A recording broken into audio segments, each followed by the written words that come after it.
ये लक्ष्य बिहार पुलिस जो सिपाही है, जो 16 तारीख से परीक्षा प्रारंभ होने जा रहा है, ये उसी का है, ये दूसरा सेट है। तो चलिए बिना देर किए हुए शुरू करते हैं। पहले वाले सेट में आप लोगों ने बहुत अच्छा रिस्पांस दिया। अगर आप हमारे चैनल पर नए हैं तो चैनल को सब्सक्राइब कर लीजिएगा। तो चलिए बिना देर किए हुए शुरू करते हैं, क्योंकि पढ़ना है बिना किसी बकैती के। 1 नंबर का प्रश्न है, 1 नंबर प्रश्न है, अकबर के अधीन मुगल प्रशासन में दीवान ए आला किस पद को संदर्भित करता है? अकबर के अधीन मुगल प्रशासन में दीवान ए आला जो पद था वो किसको संदर्भित करता है? तो ये दीवान ए आला वित्त मंत्री था अकबर के समय। दूसरा नंबर प्रश्न, पंजाब के मैदान का जल निकास मुख्यतः किस नदी प्रणाली द्वारा होता है? पंजाब के मैदानों का जो जल होता है निकास मुख्यतः किस नदी द्वारा होता है? 2 का बताइए। सिंधु नदी के द्वारा होता है।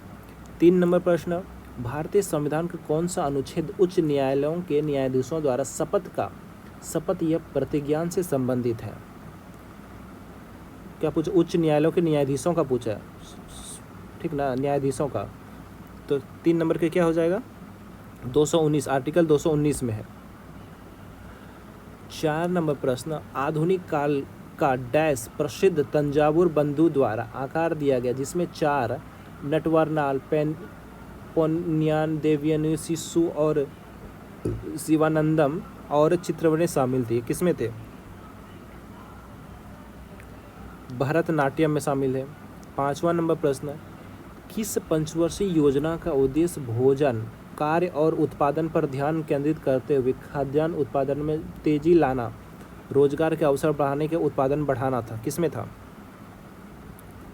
7वीं पंचवर्षीय योजना का तो उद्देश्य था। 6ठा नंबर प्रश्न, प्रसिद्ध पुस्तक डॉक्टर ऑफ ईस्ट के लेखक कौन है? प्रसिद्ध पुस्तक डॉक्टर ऑफ ईस्ट के लेखक कौन है, बताइए। बेनजीर भुट्टो कहाँ के प्रधानमंत्री थे? पाकिस्तान के। Doctor of the east. 7वां नंबर, पूर्व भारत के किस नृत्य को 2010 मानवता की अमृत सांस्कृतिक विरासत की प्रतिनिधि सूची में शामिल की गई थी? छऊ को। किसको? छऊ नृत्य को। 8वां नंबर प्रश्न,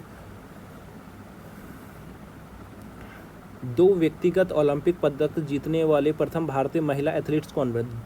8वां नंबर प्रश्न, 2 ओलंपिक पदक जीतने वाले प्रथम भारतीय महिला एथलीट्स कौन थी? पीवी सिंधु थी।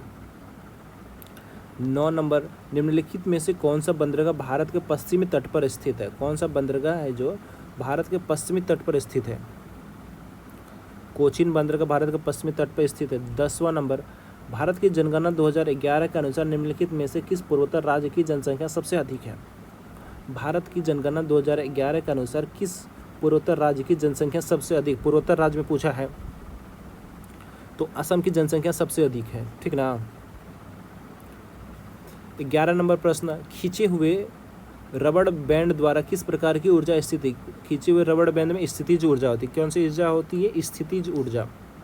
12वां नंबर प्रश्न, जब हम कुछ ऐसा खाते हैं जो हमें पसंद होता है तो हमारे मुंह से लार नामक एक पदार्थ पानी निकलता है। इस स्थिति में कौन सा एंजाइम स्टार्च सरल शर्करा में तोड़ता है?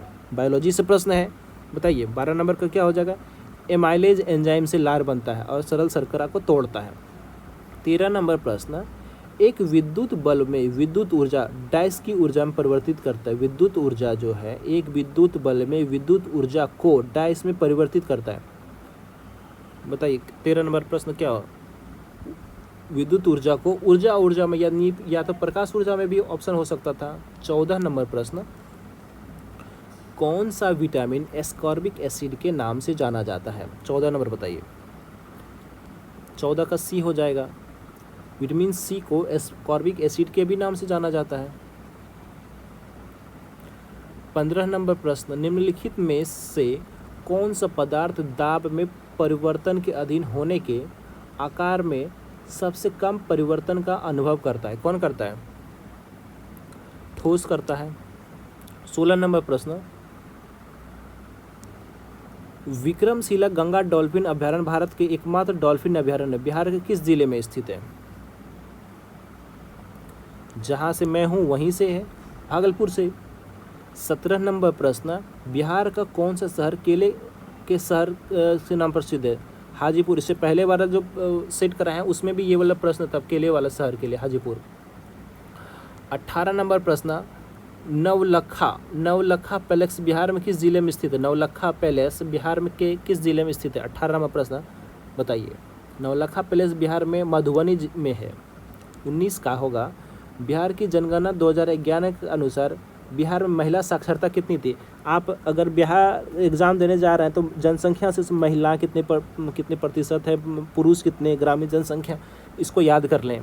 बताइए। 19 का 51.51% है।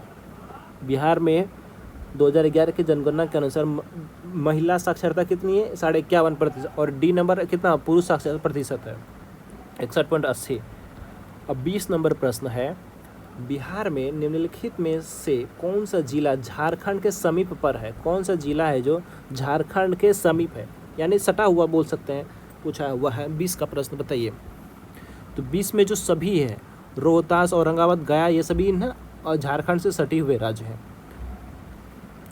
21 नंबर प्रश्न, वृक्ष पर्याप्त अब तो निम्न में से है, वृक्ष का प्राप्य निम्न में से क्या है? हिंदी से है ये, बताइए। गाछ हो जाएगा, वृक्ष को हम लोग गाछ भी कहते हैं ना। 22 नंबर प्रश्न, निम्नलिखित में से कौन सा शब्द पुत्री का पर्यायवाची नहीं है? पुत्री का पर्यायवाची शब्द नहीं है, बताइए। हिंदी से है ये प्रश्न, क्योंकि बिहार पुलिस में हिंदी पूछी जाती है और अच्छी खासी 8-10 से पूछी जाती है। बताइए। 22 का क्या हो जाएगा? दोहित्र। दोहित्र जो है ये स्त्री का, पुत्री का पर्यायवाची शब्द नहीं है। दोहिता है, तनिया है, सूत्रा है, लेकिन दोहित नहीं है। 23 नंबर, सहस्त्रबाहु। सहस्त्रबाहु में कौन सा समास है? बहुव्रीहि समास है। सहस्त्रबाहु में कौन सा समास है? बोलिए। बहुव्रीहि समास है, व्रीहि समास। 24 नंबर प्रश्न, रसखान कवि किस भाषा के कवि थे? रसखान जो कवि थे वो किस भाषा के थे? ब्रज भाषा के कवि थे। और लास्टवा प्रश्न इस सीरीज का, यानी इस सीरीज का नहीं, इस PDF का लास्ट प्रश्न। अभी तो ये सीरीज चलती रहेगी एकदम 16 तारीख तक, ताबड़तोड़ एक दिन में 4-5 सीरीज मैं अपलोड करूँगा। 4-5 वीडियो तो आप लोग ज़रूर देखें, क्योंकि बहुत अच्छा रिस्पांस मिल रहा है और काफ़ी अच्छा प्रश्न है। मैं भी खुद बिहार स्टूडेंट को, मैं 16 तारीख को मेरा परीक्षा है, मैं आपको बताऊंगा कि कैसा प्रश्न रहा, क्योंकि मैंने इससे पहले बिहार दरोगा, बिहार पुलिस एग्ज़ाम निकाला हुआ है, तो मैं फिर एग्ज़ाम देने जा रहा हूं और आपको बताऊंगा कि कहां से प्रश्न आ रहे हैं। तो चैनल को सब्सक्राइब कर लीजिए, मैं उस दिन तुरंत अपना अनुभव बताऊँगा। 25 नंबर प्रश्न पूछा है, वह जो शीघ्र उत्तर देने की बुद्धि रखता है वो क्या कहलाता है? प्रत्युपत्र। सी नंबर हो जाएगा, प्रत्युपत्र मति। ये जो शीघ्र उत्तर देने का बुद्धि रखता है उसे क्या कहते हैं? प्रत्युपत्र मति कहते हैं। तो इस वीडियो में इतना ही। चैनल को सब्सक्राइब कर लीजिएगा, कुछ सुझाव हो तो ज़रूर कमेंट करिएगा। मिलते हैं अगले इसी सीरीज़ के अगले वीडियो में, आप लोग ज़रूर देखिए प्लेलिस्ट में जाकर।